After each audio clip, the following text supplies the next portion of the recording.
ಮುಂದೇನು ವಿಶೇಷ ಕಾರ್ಯಕ್ರಮಕ್ಕೆ ಮತ್ತೊಮ್ಮೆ ತಮಗೆಲ್ಲ ಸ್ವಾಗತ. ಈಗಾಗಲೇ ಹಲವಾರು ನಾಯಕರು ಒಳಗಡೆ ಇದ್ದಾರೆ. ರೆಡ್ಡಿ ಆಗಿರ್ಬೋದು, ಕಟ್ಟ ಆಗಿರ್ಬೋದು, ಇನ್ನೂ ಈಗ ಬೇರೆ ಬೇರೆಯವರು ಕೂಡ ಬೇಲಿಗೆ ಹಾತೊರಿತಾ ಇದ್ದಾರೆ. ದಯವಿಟ್ಟು ನಮಗೆ ಬೇಲ್ ಸಿಕ್ಕರೆ ಸಾಕು ನಮಗೆ ಅಂತ. ಆದರೆ ಸಿಗುವಂಥ ಸಾಧ್ಯತೆಗಳು ಎಷ್ಟರ ಮಟ್ಟಿಗಿದೆ ಅನ್ನುವಂಥದ್ದು. ಸೊ ಇದಕ್ಕೆ ಸಂಬಂಧಪಟ್ಟ ಶಂಕರಪ್ಪ ಇಲ್ಲಿ ತನಕ ಸಾಕಷ್ಟು ಮಾತಾಡಿದ್ರು. ಹಿರಿಯ ನ್ಯಾಯವಾದಿಗಳು ಮತ್ತೊಬ್ಬರು ಇದ್ದಾರೆ, ಜಗದೀಶ್ ಕೂಡ ವಕೀಲರು, ಅವ್ರ ಜೊತೆ ಮಾತಾಡೋಣ. ವಿನಾಯಕ್ ಭಟ್ ಮೂರೂರು ಕೂಡ ಇದ್ದಾರೆ. ಇನ್ನು ಯಡಿಯೂರಪ್ಪನವರ ಕೇಸ್ ಬಗ್ಗೆ ನಾವು ಮಾತಾಡಲೇಬೇಕು.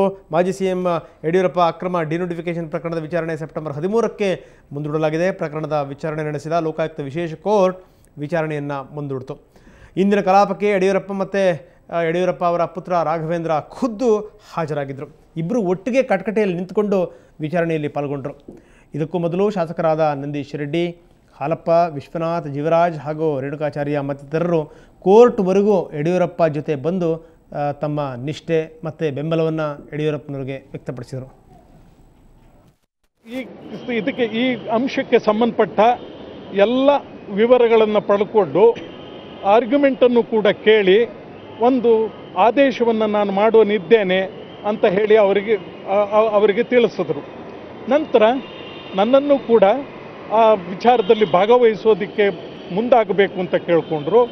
ನಾನು ನ್ಯಾಯಾಧೀಶರಿಗೆ ತಿಳಿಸ್ಕೊಂಡೆ, ನಾನು ಈಗಲೇ ಸಿದ್ಧ ಇದ್ದೇನೆ, ಈ ಕ್ಷಣದಲ್ಲೇ ಆ ಪಾಯಿಂಟನ್ನು ಕುರಿತು ನಾನು ವಾದವನ್ನು ಮಾಡೋನಿದ್ದೇನೆ ಅನ್ನುವ ನನ್ನ ತಯಾರಿ ಮತ್ತು ಇಂಗಿತವನ್ನು ಅವರೊಂದಿಗೆ ವ್ಯಕ್ತಪಡಿಸ್ಕೊಂಡೆ. ಆದರೂ ಕೂಡ ಅವರಿಗೆ ಈ ವಿಚಾರದಲ್ಲಿ ಸ್ವಲ್ಪ ಕಾಲಾವಕಾಶ ಬೇಕು ಅನ್ನುವ ಬೇಡಿಕೆ ಮುಂದಿಟ್ಟಿದ್ದರಿಂದ ಈ ತಿಂಗಳ 13ನೇ ತಾರೀಕಿಗೆ ಈ ಸಂಬಂಧದ ವಾದ ವಿವಾದಗಳನ್ನು ಕೇಳೋದಕ್ಕೆ ನ್ಯಾಯಾಧೀಶರು 2 ಪ್ರಕರಣಗಳನ್ನು ಇದು ಹನುಮಂತರಾಯ ಅವರ ಮಾತು. ಇನ್ನು HDK ಪ್ರಕರಣಕ್ಕೆ ಸಂಬಂಧಪಟ್ಟ ಹಾಗೆ HDK ದಂಪತಿಗೆ ಮತ್ತೊಮ್ಮೆ ಹೈಕೋರ್ಟ್ ರಿಲೀಫನ್ನು ಕೊಟ್ಟಿರುವಂಥದ್ದು. ನಾಳೆ ತನಕ ಅವರು ಸಮಾಧಾನವಾಗಿರ್ಬೋದು. ಆದರೆ ಅದರ ನಂತರದ ಘಟನಾವಳಿಗಳು ಏನಾಗಬಹುದು ಅನ್ನುವಂಥದ್ದನ್ನು ಬಹುಶಃ ಶಂಕರಪ್ಪ ಮತ್ತು ಜಗದೀಶ್ ಅವರೇ ನಮಗೆ ಹೇಳ್ತಾರೆ. ಅಕ್ರಮ ಗಣಿ ಲೈಸೆನ್ಸ್ ನೀಡಿಕೆ ಮತ್ತು ವಿಶ್ವಭಾರತಿ ಸೈಟ್ ಪ್ರಕರಣದ ವಿಚಾರಣೆ ನಡೆಸಿದ ಕೋರ್ಟ್ ಪ್ರಕರಣವನ್ನು ಸೆಪ್ಟೆಂಬರ್ 9ಕ್ಕೆ ಮುಂದೂಡಿತು. ಪ್ರಕರಣದ ವಿಚಾರಣೆಗೆ ಮಾಜಿ CM ಕುಮಾರಸ್ವಾಮಿ ಹಾಗೂ ಪತ್ನಿ ಅನಿತಾ ಕುಮಾರಸ್ವಾಮಿ ಇವತ್ತು ಕೂಡ ಗೈರು ಹಾಜರಾದರು.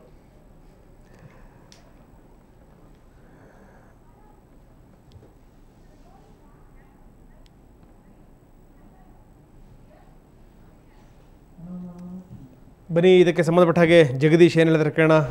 ಜಗದೀಶ್, ಶಂಕರಪ್ಪನವರು ಸಾಕಷ್ಟು ವಿವರಗಳನ್ನ ಕೊಟ್ಟರು ರೆಡ್ಡಿ ವಿಚಾರಕ್ಕೆ. ಇನ್ನು ಈ ಯಡಿಯೂರಪ್ಪನವ್ರ ಕೇಸಿಗೆ ಸಂಬಂಧಪಟ್ಟ ಹಾಗೆ ಮತ್ತು HDK ಕೇಸಿಗೆ ಸಂಬಂಧಪಟ್ಟ ಹಾಗೆ ಏನು ಹೇಳ್ತಿರ್ತಾವೆ? ಅಲ್ಲ, ಇಲ್ಲಿ ಏನು ಲೋಕಾಯುಕ್ತ ರಿಪೋರ್ಟ್ ಬಂದ ಮೇಲೆ ನಡೆದಿರ್ತಕ್ಕಂಥ ಘಟನೆಗಳೇನಿದೆ, ಈ ಘಟನೆಗಳಲ್ಲಿ ಒಂದು ಮುಖ್ಯವಾಗಿ ವಿಷಯ ಇನ್ನು ಆ್ಯಕ್ಚುಲಿ ಪಬ್ಲಿಕ್ಗೆ ಬರದೇ ಇರತಕ್ಕಂಥ ಮುಖ್ಯವಾದ ವಿಷಯ ಏನು ಅಂತಂದರೆ, ಈಗ ಆಂಧ್ರದಲ್ಲಿ ನಡೆದಂಥ ಗಣಿಗಾರಿಕೆ ವಿಷಯದಲ್ಲಿ ನಡೆದಂಥ ವಿಷಯವನ್ನು ಈಗಾಗಲೇ ಆಂಧ್ರ ಸರ್ಕಾರ CBI ಇನ್ವೆಸ್ಟಿಗೇಷನ್ ವಹಿಸಿ CBI ಅವರು ರೆಡ್ಡಿ ಅವ್ರನ್ನ ಅರೆಸ್ಟ್ ಮಾಡಿ ಒಳಗಡೆ ಕಳಿಸಿದ್ದಾರೆ.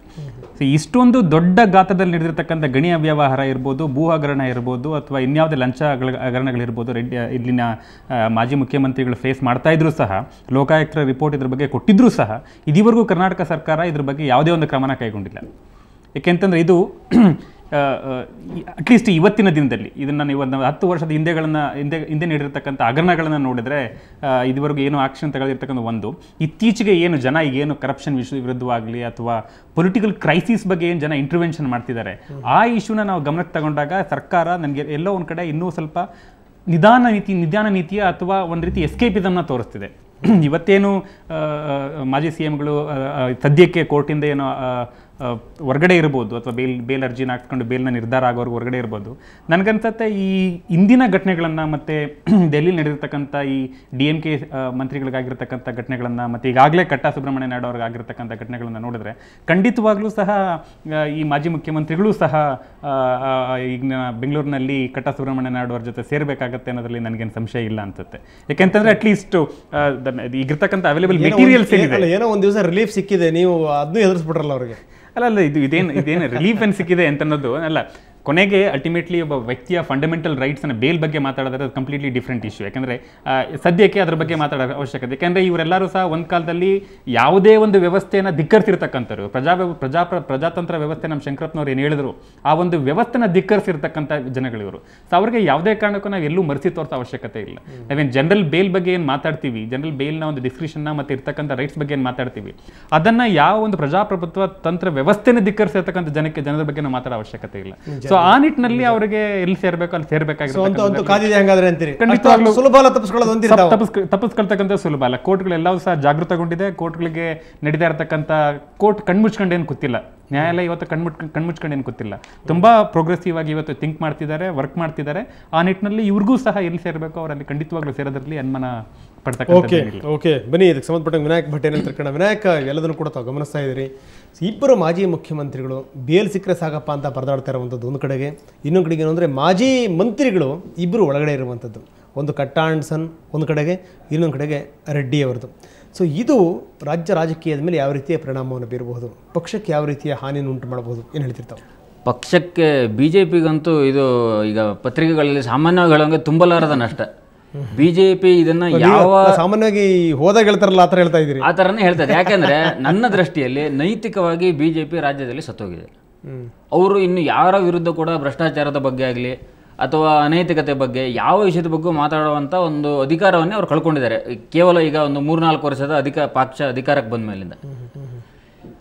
ಇನ್ನೊಂದು ನಾನು ಹೇಳಬೇಕಾದ್ದೇನು ಅಂತಂದರೆ, ಇವರೆಲ್ಲ ಮೆರೆದಾಗ ಎಲ್ಲರೂ ಇವ್ರು ಬೆಂಬಲಕ್ಕಿದ್ರು.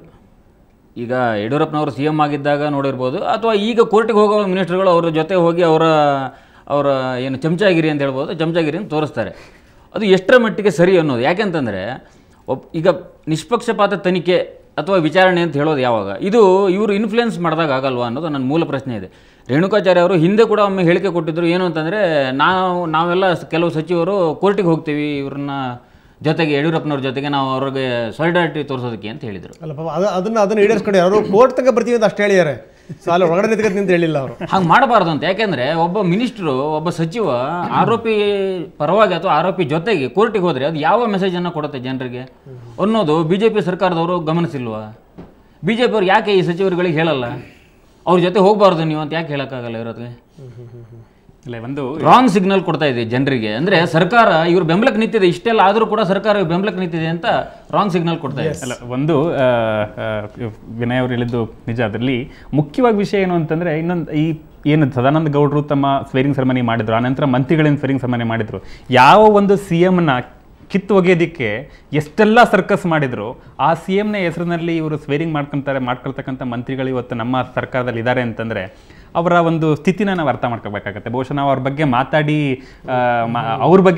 ಅವ್ರ ಬಗ್ಗೆ ನಾವು ಅವರ ಒಂದು ಸ್ಥಿತಿಗತಿ ಬಗ್ಗೆ ಯೋಚನೆ ಮಾಡ್ತಕ್ಕಂಥದ್ದಲ್ಲ, ನಾವು ಪಕ್ಷಾತೀತವಾಗಿ ಯೋಚನೆ ಮಾಡಬೇಕಾಗತ್ತೆ. ಇವತ್ತು ಬರೀ BJP ಅಥವಾ ಕಾಂಗ್ರೆಸ್ ಅಂತ ಅಲ್ಲ, ಎಂಟೈರ್ ನಮ್ಮ ರಾಷ್ಟ್ರದಲ್ಲಿರ್ತಕ್ಕಂಥ ಒಂದು ಪೊಲಿಟಿಕಲ್ ಕ್ರೈಸಿಸ್ ಏನಿದೆ ಇವತ್ತು, ಯಾರು ಇದುವರೆಗೂ ತಿಂದು ತೇಗಿದ್ರು ಅವರಿಗೆ ಒಂದು ಒಳ್ಳೆ ಬುದ್ಧಿ ಕಲಿಸ್ತಕ್ಕಂಥ ಸಮಯ ಸಿಕ್ಕಿದೆ. ಹಾಗಾಗಿ ನಾವು ಇದನ್ನ ಎಫೆಕ್ಟಿವ್ ಆಗಿ ಯೂಸ್ ಮಾಡ್ಕೊಳ್ತಕ್ಕಂಥ ಅವಶ್ಯಕತೆ.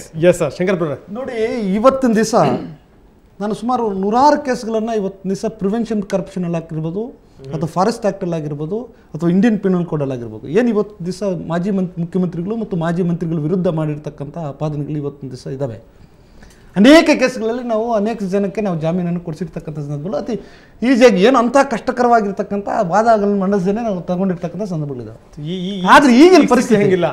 ಈಗ ನೋಡಿ, ನಾನು ಈಗಿನ ಪರಿಸ್ಥಿತಿ ಏನು, ಇವತ್ತು ಜನಸಾಮಾನ್ಯರ ಶಾಪ, ಇರ್ರೆಸ್ಪೆಕ್ಟಿವ್ ಆಫ್ ಪಾರ್ಟೀಸ್ ನಾನು ಹೇಳ್ತಾ ಇದ್ದೀನಿ, ಜನಸಾಮಾನ್ಯರ ಶಾಪ ಅತಿ ಹೆಚ್ಚಾಗಿ ಜನದ ಮೇಲೆ ಬಿದ್ದಂಥ ಸಂದರ್ಭದಲ್ಲಿ ಅದು ಯಾವತ್ತೋ ಮುಂದಿನ ಕಾಲದಲ್ಲಿ ಯಾವುದೋ ಮೊಮ್ಮಕ್ಕಳಿಗೆ ಮರಿಮಕ್ಕಳಿಗೆ ತೋರಿಸ್ತಾ ಇರ್ತದೆ, ಈಗಿನ ಸಂದರ್ಭದಲ್ಲಿ ಈಗಲೇ ತೋರಿಸ್ತದೆ.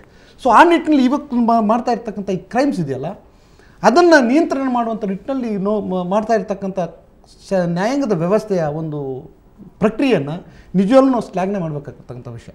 ನೋಡಿ, ನಾನು ಅನೇಕ ಕೇಸ್ಗಳಲ್ಲಿ ಇವತ್ತಿನ ದಿವಸ ಡಿಫೆನ್ಸ್ ಸೈಡಲ್ಲಿ ಮಾಡಿರ್ತಕ್ಕಂಥದ್ದು. ಆದರೆ ದುರಾದೃಷ್ಟ ಈ ಜನಗಳ ಶಾಪ ತಪ್ಪಿಸ್ಕೊಳ್ಳುವಂಥ ನಿಟ್ಟಿನಲ್ಲೋ ಏನೋ ನನಗಂತೂ ಗೊತ್ತಿಲ್ಲ. ಇವತ್ತಿನ ದಿವಸ ಯಡಿಯೂರಪ್ಪನವ್ರನ್ನ ಬೇಲ್ ಅಪ್ಲಿಕೇಶನ್ ನಾವು ರಿಜೆಕ್ಟ್ ಮಾಡಿಸಿರ್ತಕ್ಕಂಥ ಸಂದರ್ಭ ಇವತ್ತು ನಮ್ಗೆ ಅವಕಾಶ ಬಂತು.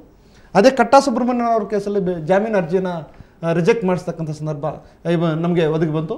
ಅದೇ ರೀತಿಯಲ್ಲಿ ಇವತ್ತಿನ ದಿವಸ ಜಯಲಲಿತಾ, ತಮಿಳುನಾಡಿನ ಮುಖ್ಯಮಂತ್ರಿಯಾಗಿ ಪ್ರೆಸೆಂಟ್ ಮುಖ್ಯಮಂತ್ರಿಯಾಗಿ ಜಯಲಲಿತನ ಕೇಸಲ್ಲೂ ಸಹ ಜಯಲಲಿತಾ ವಿರುದ್ಧವಾಗಿ ಅಪೇರ್ ಆಗಿ ಅದರ ವಿರುದ್ಧ ಹೋರಾಡ್ತಕ್ಕಂಥ ಕರಪ್ಷನ್ ವಿರುದ್ಧ, ಅತಿ ಮುಖ್ಯವಾಗಿ ಕರಪ್ಷನ್ ವಿರುದ್ಧ ಹೋರಾಡ್ತಕ್ಕಂಥ ಅವಕಾಶಗಳು ಇವತ್ತಿನ ದಿವಸ ನಮಗೂ ಬಂದಿರತಕ್ಕಂಥ ಯೋಚನೆ ಮಾಡಬೇಕು. ರಿಜೆಕ್ಟ್ ಮಾಡಿಸ್ತಾ ಎಲ್ಲಿ ಚುನಾವಣಾ ವ್ಯವಸ್ಥೆಯಲ್ಲಿ ಅವರು ರಿಜೆಕ್ಟ್ ಮಾಡಿಸ್ಬಿಡ್ತಿರೋ ಅಂತ ಪಾಪ. ನೋಡಿ, ಇದು ಒಂದು ಪ್ರಕ್ರಿಯೆ ಪ್ರಾರಂಭ ಆಗಿದೆ.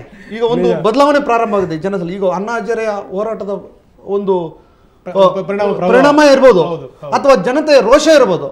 ಅಥವಾ ಈ ಪರಿಸ್ಥಿತಿ ಬರ್ಬೇಕಾಗಿತ್ತೇನೋ? ಇಲ್ಲ, ಎರಡನೇ ಮಾತಿದಿಲ್ಲ, ಅದು ಬಹಳ ಸೂಕ್ತ. ಯಾಕಂದ್ರೆ ಜನ ರೋಸ್ಗೆ ರೋಸ್ಗಿದ್ದಾರೆ. ಯಾಕಂದ್ರೆ ಇವ್ರಿಗೆ ಗೊತ್ತಾಗಿದೆ ಈ ಕೆಟ್ಟ ವ್ಯವಸ್ಥೆನಲ್ಲಿ ಇನ್ನು ಏನಾದ್ರು ಬಿಟ್ರೆ ಮುಂದೆ ನಮ್ಮ ಪೀಳಿಗೆ ಕೂಡ ಸರಿಯಾಗಿ ಬದುಕಲಿಕ್ಕೆ ಸಾಧ್ಯ ಇಲ್ಲ ಅನ್ನೋದು ಗೊತ್ತಾಗ್ಬಿಟ್ಟಿದೆ ಜನಗಳಿಗೆ. ರೋಸ್ ಹೋಗಿರೋದ್ರಿಂದ ಜನಗಳು ಈ ಮಟ್ಟಕ್ಕೆ ಬಂದಿರೋದು. ನಾನು ಇದೇ ವೇದಿಕೆಯಲ್ಲಿ ಕೂತ್ಕೊಂಡು ಒಂದ್ಸಲಿ ಒಂದು ಕ್ರಾಂತಿ ಆಗ್ಬೇಕು ಈ ಸಮಾಜದಲ್ಲಿ ಅಂತಕ್ಕಂಥ ಮಾತನ್ನ ಹೇಳ್ಬಯಸಿದ್ದೆ. ಜನರು ಜಾಗೃತಿ ಆಗ್ಬೇಕು, ಇವತ್ತಿನ ದಿವಸ ಕ್ರಾಂತಿ ಆಗ್ಬೇಕು ಅಂದ್ಕೊಂಡಿದ್ದೆ. ಆದ್ರೆ ಕೆಲವೇ ತಿಂಗಳುಗಳಲ್ಲಿ ನನಗೆ ಈ ರೀತಿಯ ಒಂದು ಬದಲಾವಣೆ ಬರ್ತದೆ ಅಂತ ಹೇಳ್ಬಿಟ್ಟು ನಾನು ಮನಸ್ಸಲ್ಲೂ ಎಕ್ಸ್ಪೆಕ್ಟ್ ಮಾಡಿರಲಿಲ್ಲ. ಯಾಕಂದರೆ ನಾನು ಈಗಾಗಲೇ ಹೇಳಿದೆ, ಅನೇಕ ಸಂಘಟನೆಗಳು, ಸರ್ಕಾರಗಳು, ಸಂಘ ಸಂಸ್ಥೆಗಳು ಜನ ನಿಯಂತ್ರಣ ಮಾಡದೇ ಇರ್ತಕ್ಕಂಥ ಈ ವ್ಯವಸ್ಥೆಯನ್ನು ಇವತ್ತಿನ ದಿವಸ ನ್ಯಾಯಾಂಗದ ವ್ಯವಸ್ಥೆ ಮುಖಾಂತರ ಪ್ರಾರಂಭ ಆಗಿದೆ. ಅದ್ರ ಜೊತೆಗೆ ಏನು ಅಣ್ಣಾಜಿಯವರು ಏನೋ ಒಂದು ಅಹಿಂಸೆಯ ಮುಖಾಂತರ ಶುರುವಾಯಿತು, ಇದು ಕಾನೂನಾತ್ಮಕವಾಗಿ ಇವತ್ತಿನ ದಿವಸ ಸಮಾಜವನ್ನು ಬದಲಾವಣೆ ಮಾಡುವಂಥ ನಿಟ್ಟಿನಲ್ಲಿ ಪ್ರಕ್ರಿಯೆಗಳು ಪ್ರಾರಂಭ ಆಗಿದೆ. ಅಂದರೆ ನಿಜವಾಗ್ಲೂ ಜನಗಳೂ ಸಹ ಇದಕ್ಕೆ ನಾವು ಸಹಕಾರ ಕೊಡಬೇಕಾಗ್ತದೆ. ಜೊತೆಗೆ ಎಸ್ಪೆಷಲಿ ಅನೇಕ ಅಪರಾಧಿಗಳು ನಾವು ಕಾಣ್ತಾ ಇದ್ದೇವೆ. ಆದರೆ ಈ ಒಂದು ರಾಜಕೀಯ ಅಪರಾಧಿಗಳು ಮಾಡ್ತಾ ಇರ್ತಕ್ಕಂಥ ಒಂದು ಅಪರಾಧ ಇದೆಯಲ್ಲ, ಅದು ಇಡೀ ಒಂದು ಜನಸಾಮಾನ್ಯರ ಸ್ಥಿತಿಗತಿಗಳನ್ನು ಬದಲಾವಣೆ ಮಾಡ್ತಾ ಇದ್ದಾರೆ. ಇವತ್ತಿನ ದಿವಸ ಅನೇಕ ಜನ ನೂರಾರು ಲಕ್ಷಗಳು ಇವತ್ತಿನ ದಿವಸ ಸಾಲ ಜನಸಾಮಾನ್ಯರ ಮೇಲಿದೆ. ಅದಕ್ಕೆಲ್ಲ ಕಾರಣ ಏನಂದರೆ ಇವರು ಕ್ರೋಢೀಕರಣ ಮಾಡ್ತಾ ಇರ್ತಕ್ಕಂಥ ದುಡ್ಡು. ಇವರು ಕೇವಲ ಒಂದು ಕಾಲದ ಮಟ್ಟಕ್ಕೆ, ಒಂದು ವರ್ಷದ ಮಟ್ಟಕ್ಕೆ ಒಂದು MLA, ಒಂದು ಕಾರ್ಪೊರೇಟ್ರು, ಒಂದು ಮಿನಿಸ್ಟರ್ ಆಗೋದ್ರೆ ಸಾವಿರಾರು ಕೋಟಿ, 100 ಕೋಟಿಗಳಂದ್ರೆ ಲೆಕ್ಕ ಇಲ್ಲ, ಟಿಪ್ಸ್ ಥರ ನೋಡ್ತಾರೆ. ಸಾವಿರಾರು ಕೋಟಿಗಳೇ ಇವ್ರ ಲೆಕ್ಕಕ್ಕೆ, ಸಾವಿರಾರು ಕೋಟಿ, ಲಕ್ಷ ಕೋಟಿಗಳಂದ್ರೆ ಲೆಕ್ಕಕ್ಕೆ ಬರ್ತಕ್ಕಂಥ ಪರಿಸ್ಥಿತಿ. ಇದು ಯಾರು ದುಡ್ಡು? ಇದೆಲ್ಲ ಬದಲಾವಣೆ ಯಾಕಾಗಬಾರ್ದು? ಸೊ ಯಾರ ದುಡ್ಡು ಏನು ಅನ್ನುವಂಥ ಜನಸಾಮಾನ್ಯರಿಗೆ ಅರ್ಥ ಆಗ್ತಾ ಇದೆ. ಇದೆಲ್ಲ ಮಾಡ್ತಿರೋದು ಇವರು ಮಜಾ ಉಡಾಯಿಸ್ತಿರೋದು ಇವರು ನಮ್ಮ ದುಡ್ಡಿಂದ ಅನ್ನೋದು ಜನಗಳಿಗೆ ಗೊತ್ತಾಗ್ತಾ ಇದೆ. ಹಿಂಗಾಗಿ ಅಂತಂದ್ರೆ ಜನಗಳು ಕೂಡ ಎಚ್ಚೆತ್ಕೊಂಡಿದ್ದಾರೆ ಅನ್ನುವಂಥ ಮಾತನ್ನು ತಾವು ಹೇಳ್ತಾ ಇದ್ರಿ. ಓಕೆ, ಇದೆಲ್ಲ ಅಮೌಂಟ್ ಫೋರ್ಫಿಟ್. ಎಸ್ ಮತ್ತಷ್ಟು ನಾನು ನಿಮ್ಮ ಜೊತೆಗೆ ಚರ್ಚೆ ಮಾಡ್ತೀನಿ. ಸಣ್ಣ ಬ್ರೇಕ್ ನಂತರ ಚರ್ಚೆ ಮುಂದುವರಿಯುತ್ತೆ.